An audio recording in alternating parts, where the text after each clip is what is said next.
Sometime এমন হয় যে আপনার যে ক্লায়েন্ট সে আপনার উপর অনেক রেগে যায়, আপনার কাজটা হয়তো বা তার ভালো লাগে না বা আপনার রেসপন্স হয়তো বা ভালো লাগে না, দ্যাটস ওয়াই সে রেগে যায় এবং আপনার কাজের প্রতি সে খুবই অসন্তুষ্ট।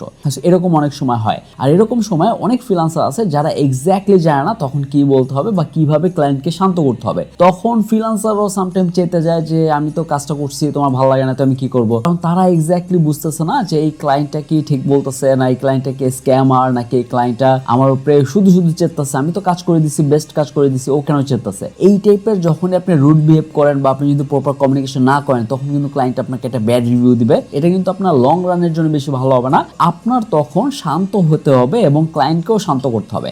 এই জিনিসটা জানার জন্য আপনার বুঝতে হবে যে কিভাবে আপনি একজন রাগী ক্লায়েন্টকে হ্যান্ডেল করবেন। সো তখন আপনার ওকে বলতে হবে যে আমি তোমার বুঝতেছি, তোমার যে ফ্রাস্ট্রেশন বা তুমি যে অসন্তুষ্ট হইছো এটা আমি বুঝতে পারতেছি, সো আমাকে বলো আমি কিভাবে হেল্প করতে পারি, আমি আবার এটা করে দিতেছি, বা তুমি যেভাবে চাচ্ছ ওইটা এক্স্যাক্টলি আমাকে বুঝাও, আমি হয়তো বুঝতে ভুল করছি। তো যখনই আপনি শান্ত থেকে ক্লায়েন্টকে ভালো করে কনভিন্স করতে পারবেন তখনই কিন্তু ক্লায়েন্ট শান্ত হয়ে যাবে। কারণ ক্লায়েন্ট কিন্তু আপনার সাথে রাগ দেখাইতে আসে না। এরকম কিছু ক্লায়েন্ট আছে যারা স্ক্যামার টাইপের হয়, তারা হয়তো বা আপনার সাথে শুধু শুধু রাগ করবে এবং আপনাকে ব্লেম দিয়ে সেই অর্ডারটা ক্যান্সেল করে দিবে, তখন হয়তো ঝামেলা হবে। বাট যেটাই হোক না কেন একজন স্ক্যামারও যদি হয় তাকেও আপনার শান্তভাবে রিপ্লাই দিতে হবে এবং ওইভাবেই আপনাকে ট্যাকেল করতে হবে। তো এইটার জন্য অবশ্যই আপনার কমিউনিকেশনটা শিখতে হবে যে কিভাবে আমার কমিউনিকেট করা উচিত একটা ক্লায়েন্টের সাথে, আর যখন সে রেগে যাবে তখনও কিভাবে আমার কমিউনিকেট করা উচিত এটা আপনার ভালো করে শিখতে হবে। আর এই সব বিষয় নিয়েও আমার এই দ্য ডলার কনভারসেশন বইতে দেয়া আছে ফুললি, যে একজন রাগী ক্লায়েন্টকে কিভাবে হ্যান্ডেল করবেন, কিভাবে ক্লায়েন্টের সাথে কমিউনিকেট করবেন, কিভাবে আপনি